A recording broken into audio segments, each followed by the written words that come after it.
ChatGPT Plus is free for college students through May. Here's the thing. You've got a lot to do between now and then. Studying for finals, writing papers, trying to keep your life on track. And ChatGPT can help with all of it. It can quiz you for your econ exam, make a study guide from your French notes, plan out your meals and study breaks. It can get really specific on how you like to learn. It can even help you come up with ways to stop procrastinating. So from now until summer break, take advantage of all the ways ChatGPT can make your life easier. Restrictions apply.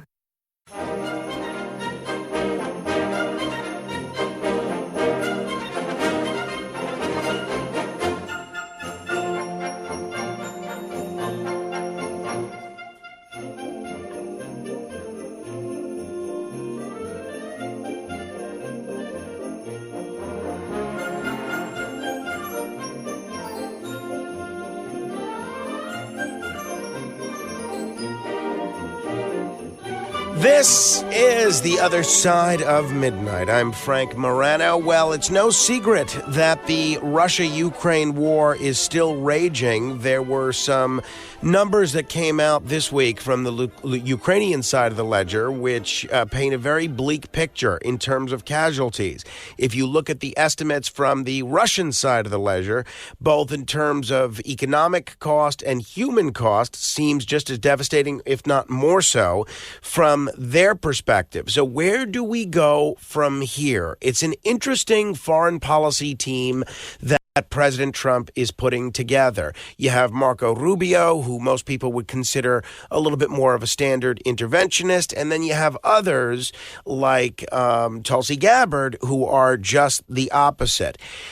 A lot of eyes are on General Keith Kellogg. He was a pivotal figure in the first Trump administration, and now he's been named as the envoy to Ukraine, and he's been very outspoken on what needs to happen to end this Russia-Ukraine conflict. Someone who wrote a fascinating op-ed, and regardless of whether you agree with it or disagree with it, certainly provides a lot of food for thought, is someone who is very well qualified to talk about foreign policy. The op-ed is called In Support of General Kellogg and President-elect Trump. Its author is not only the former governor and attorney general of Virginia, but the former chairman of the Republican National Committee, someone that actually ran against President Trump for president in 2016 and was later President Trump's ambassador to the Organization for Security and Cooperation in Europe. Very, very pleased to welcome to the program Governor Ambassador Jim Gilmore. Governor, it's great to have you on the program. Thank you. Great. Thank you for having a chance to get back with your listeners one more time. I'm grateful to be here. Absolutely. Most of the times that we've spoken previously, I was producing other people's shows, but I always got a kick out of our pre-show conversations in the minute or two that we got to spend on the phone. You were always ready with a quick anecdote to whether it had to do with humor or substance, and not everybody does that. So I always, as you know, I've always thought fondly of you. For people that have been unfamiliar with your career in public life, obviously, we're at one of the stations we're heard on now is WTAR in Norfolk, Virginia, a great station, and you got a lot of fans down there still, as you know. Until Glenn Youngkin, I believe you were the last Republican governor of Virginia. Now, this was a state that was reliably Republican for a long time. Then it went reliably purple. And at least at the presidential level, these days, it seems reliably blue.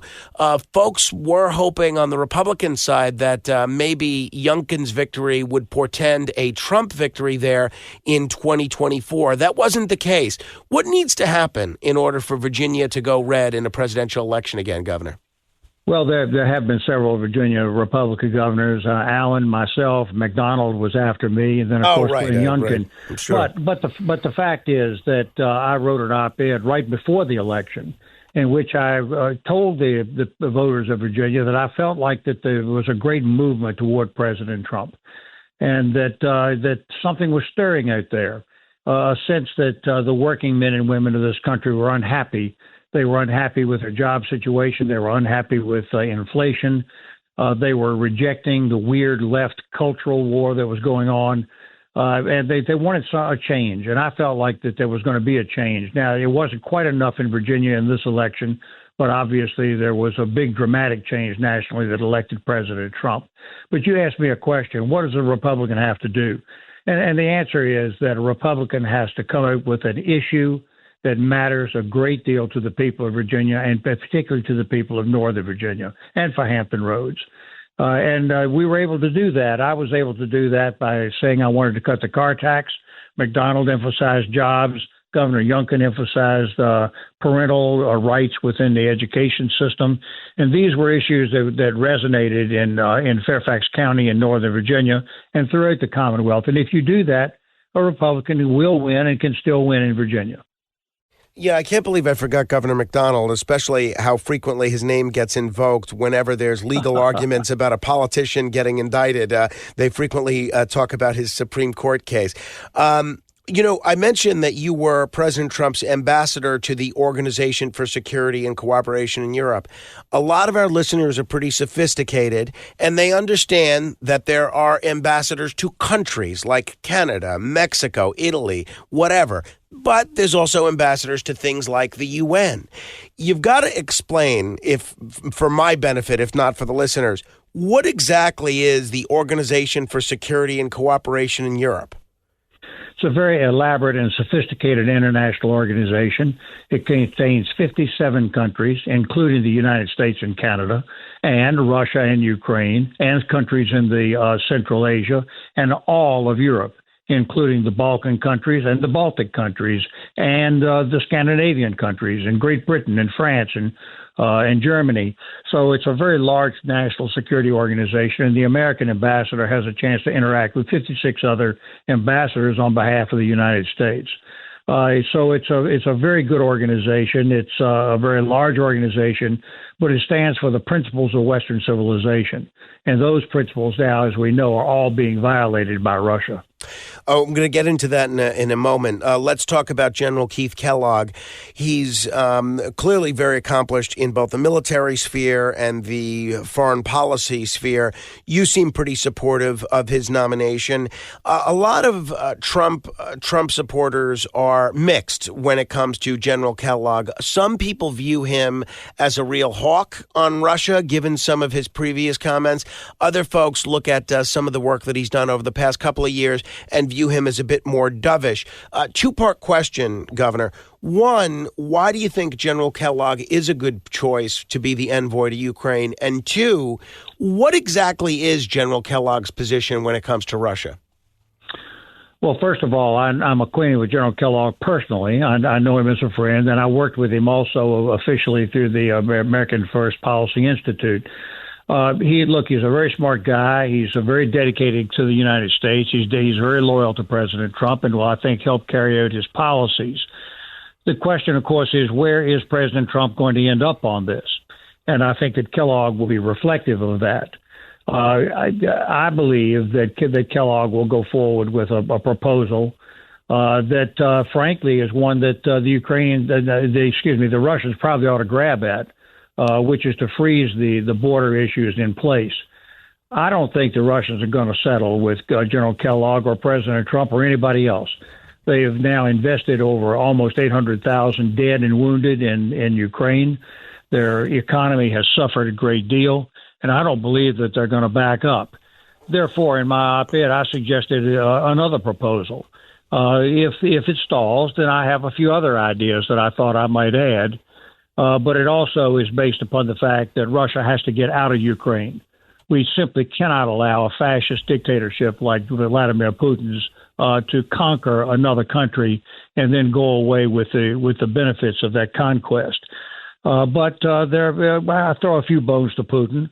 But basically, I personally think we ought to take a very tough stance against Putin and his fascist aggression. When you say that before anything can go forward, there needs to be Russian withdrawal from Ukraine, does that include withdrawal from Crimea? In my view, it does. When I met with the Ukrainian ambassadors many times in Vienna when I was United States ambassador, one time I quietly said to the ambassador, I said, look, this is not United States policy. United States policy is not to recognize the Crimea conquest. But I'm just asking you, friend to friend, why don't you ask them to get all the way out except for Crimea? And his response was, well, that's our country. Those are our people. How can we abandon our people to the Russian aggressors? How can we do that? The Budapest Memorandum of 1994, when the Ukrainians gave up their nuclear weapons after the fall of the Soviet Union, their borders, including Crimea, were guaranteed by three countries: the United States, the United Kingdom, and Russia. Russia now, of course, has broken that agreement. They break every agreement. They're murdering, committing atrocities. They're kidnapping children and taking them back to Russia. This simply cannot stand if the 21st century is going to be decent at all. And if they prevail, I'm afraid that we're on our way to a serious Third World War. When we talk about agreements, though, didn't Jim Baker and George Bush make the agreement that with Gorbachev that NATO would not expand 1 inch to the east of the agreed upon borders? And NATO has expanded a great deal. So don't we get into a little bit of a tit for tat game if we go by who's violated what international agreements? Yeah, there was some debate about what President Bush said to the Russians at that time. But, of course, it's in the Russians' best interest to give it their own particular spin. But the fact is that Putin is not behaving as though he's on the defensive. He's not really recognizing that NATO is going to attack Russia. Why would NATO attack Russia? That's just ridiculous. That's not what's going on. When Tucker Carlson went to Moscow and interviewed Putin, interview, by the way, I disapproved of because I think he gave Putin a platform. But it didn't stop me from listening to the interview. And what Putin said at that time was, for over an hour, was how he was going to reassemble the Russian Empire. Well, he's not going to be permitted to do that by anybody, and certainly not by Eastern European countries, NATO countries, or the United States. And I think as long as he continues to push it, he puts the entire world in danger. I want to follow up with a bunch of the things that you wrote in the op-ed. But one thing, just to boil it down to the simplest possible terms in terms of the present conflict and where we go from here. A lot of Americans, as you know, and I think this is one of the pivotal reasons as to why President Trump got elected, are having a tough time. They're having a tough time with inflation. They're having a tough time every time they go to the grocery store. And they just see a whole lot of money going to another country that we're borrowing to give them. And I guess my question on behalf of people that are a little bit frustrated that there's no baby formula in the United States, but we're sending billions to Ukraine is, how long is this America's problem? How do you justify spending billions on Ukraine while many Americans face challenges like poverty, homelessness, and inadequate health care? Well, first of all, the amount of money that's being spent is a very good investment. I don't diminish the amount of money. I'm a conservative Republican. I was a conservative Republican governor. But the fact is that if we can't spend money on the national defense of the United States, what are we spending money on? That's is an absolutely appropriate expenditure of money relative to the defense budget. Is it national defense of the United States or is it national defense of Ukraine? It is absolutely national defense of the United States of America. If Ukraine falls and therefore Europe is compromised and ultimately becomes neutralized because they're afraid of the Russian bear on the other side of the border, it is an existential danger to the existence and survival of the United States of America. This war is not on behalf of the Ukrainian people. It is they're fighting for themselves, to be sure. But in the issues of freedom and principles that Reagan and Americans have all believed in are all at stake. But beyond that, Europe is essential to the safety and security of the United States. This is not exotic. After all, in World War II, FDR understood immediately that Europe had to be the priority against the Hitler and fascism. So this is not new, but it is absolutely essential to the safety and security of our country. That's what I call putting America first. As you know, Russia has the largest stockpile of nuclear weapons on the planet. Why should the United States tangle with a nuclear power like this when there's no American territory at risk? Why should the U.S. run any nuclear war risk for a country never deemed a national security interest, even during the tensest days of the Cold War? As I just explained, It's very important that Europe continue to be a friend and ally of the United States of America. If it were to fall over a long period of time because of aggression, then at that point the safety of our country is at stake. It isn't just a matter of Russia invading America's territory or Texas or something like that. The United States is a global power, and it's going to be necessary to have allies in the coming war that, well, it's not just a coming war, it's a war we're already in. We're already in a conflict that's going on. Now, let me say this. I've thought about this a lot. During the Cold War, we ran the risk that we would have to have a nuclear conflict with Russia. Nobody wanted that. We don't want it today. But we ran that risk because we had to keep our country safe and secure and our freedoms intact. I'm afraid that Putin has put us back into that position now. He's asking us to back off and compromise America and our allies' security because of his nuclear threats. I don't know what you'd do at that point except, just say, well, better red than dead. I guess we better just quit. That's not something America did in the Cold War. And ultimately, with Ronald Reagan's leadership, of course, we won the Cold War. And there never was a nuclear war. That moment when you realize your skincare is actually working. That's Rodan & Fields, the #1 female dermatologist-founded skincare brand in the U.S. Designed by 2 dermatologists who don't just know women's skin, they know how to formulate for it. Rodan & Fields, love what you see. Tap the banner or visit rodanandfields.com/Spotify to get your exclusive welcome offer. This episode is brought to you by Principles. Ray Dalio, legendary investor and New York Times best-selling author, wants to pass along his understanding of how countries go broke because he believes the U.S. budget and debt situation needs to be addressed. To give you that knowledge, he has put the draft of his book, How Countries Go Broke, The Big Cycle, online for free. It's available now at economicprinciples.org. Lights, camera, innovation. Walt Disney Studios chose advanced 5G solutions from T-Mobile for Business to transform the movie-making process. Together, we kept a remote production hub in Hawaii and sync with a team in California to bring Lilo and Stitch to theaters this summer. This is picture-perfect collaboration. This is Walt Disney Studios with T-Mobile for Business. Take your business further at T-Mobile.com/now. We off? 30 seconds of carefree bliss. Oof, like wind in your hair carefree. Oh, like using Clorox Disinfecting All-Purpose Cleaner in the home carefree. Yes. Like dog slobbing on the coffee table and cleaning it with Clorox Carefree? He's on a roll now. Spit toothpaste on the faucet? You got it. You got it. Peanut butter on the light switch. Oh, spritz, spritz. Spritz, spritz. Clorox, man. Clean feels good. Okay, we're back. Use as directed.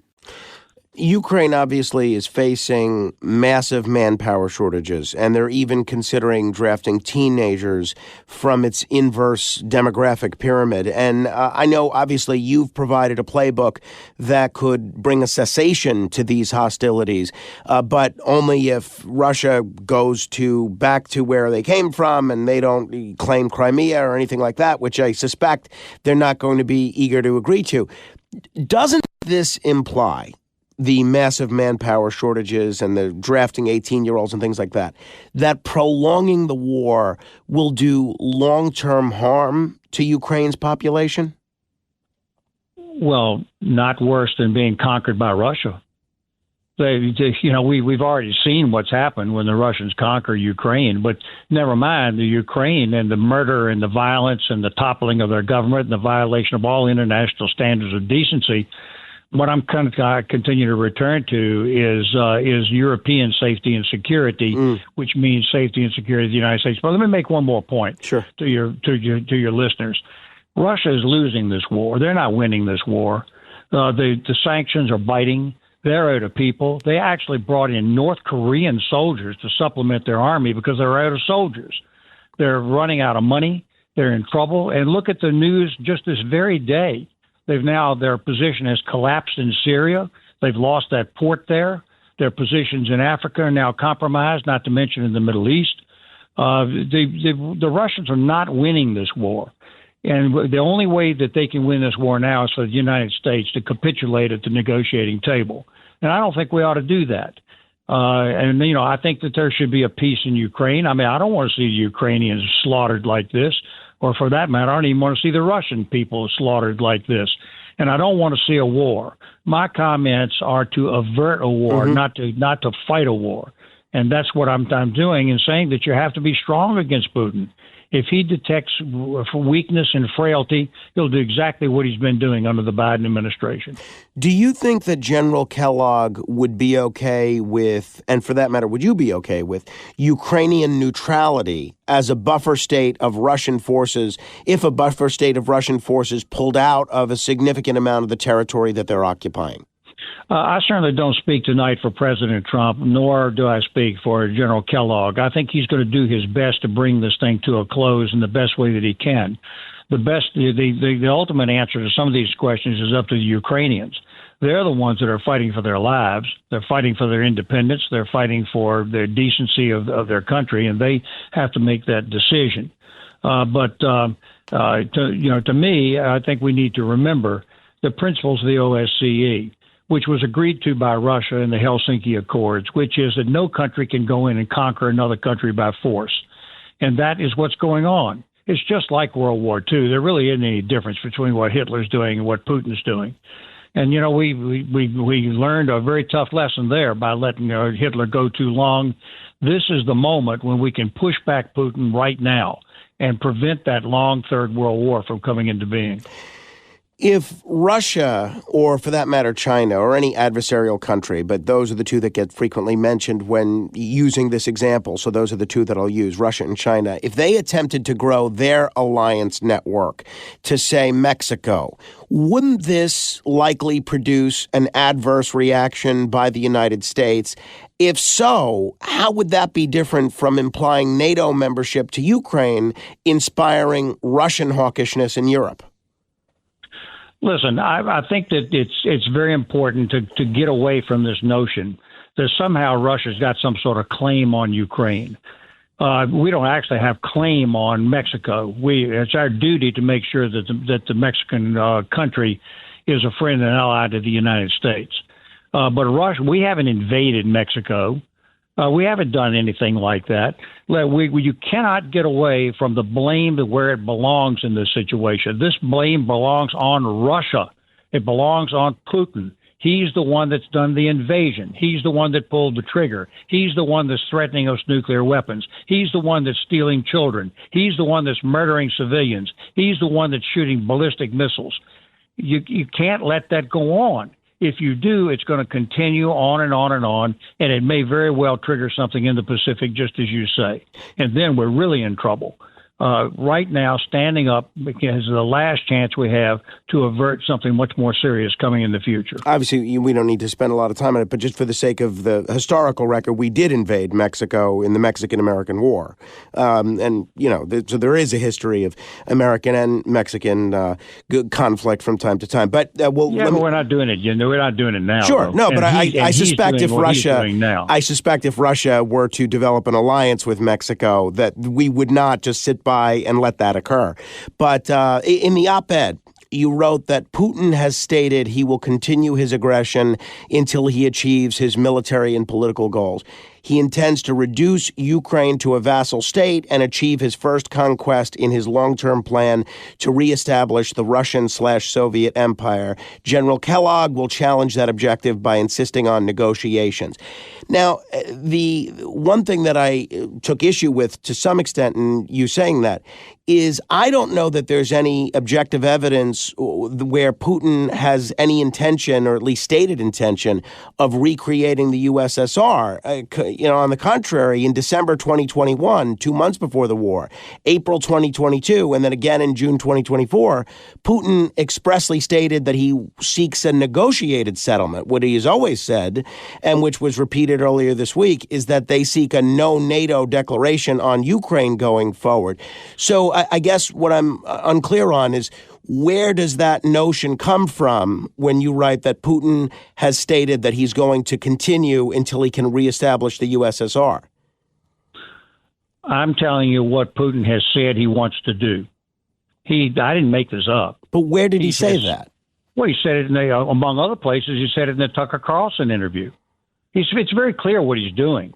This is, Ukraine is no threat to Russia. There's no danger there. It's just that the Ukraine, following the principles of Western civilization, wants to unite. It wants to become a part of the West. It doesn't want to be a vassal state of Russia. Russia basically says, nope, we're going to have you be a vassal state because that's our immediate first step. The Poles understand this. The Lithuanians and Estonians and Latvians understand this. In fact, all of Western Europe understands this. And the danger is very acute and it's very real, and that's what he, in fact, is doing. If you suggest that if he conquers Ukraine, topples the government, murders everybody there that was against them, and turns it into a vassal state, that's going to be the end of his exercise, well, good luck. Because I don't believe that's the case, and I don't believe any more normal people would believe that he's going to stop. I'd have to rewatch that Tucker Carlson interview, but I don't remember him saying that he wanted to reform the USSR. But people could watch it and draw their own conclusion. Let me correct myself there, if you will. Sure. There is no more USSR. That's not going to be the case. There is no communist Russia left. That's not what he's doing. He's an imperialist person that wants to be more like a czar than like a Bolshevik.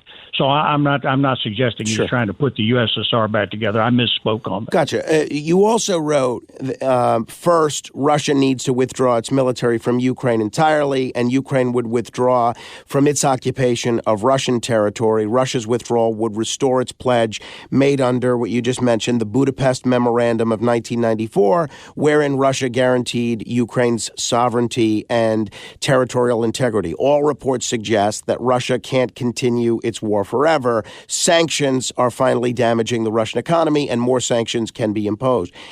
The Wall Street Journal this week noted that Russian missile, drone, and airstrikes into Ukraine have exploded to over 6,000 in just the past 3 months. That's 3 times higher than the previous 3 months. And both the Ukrainian mappers and the New York Times have revealed that Russia has conquered almost 5 times more territory in the month of November alone than in all of 2023. Meanwhile, the Ukrainian army, by Zelensky's own admission, has almost 100,000 cases of desertion pending in its court system. Russia has more air power and air defenses than Ukraine, and literally millions more men from which to draw for additional troops. Ukraine doesn't.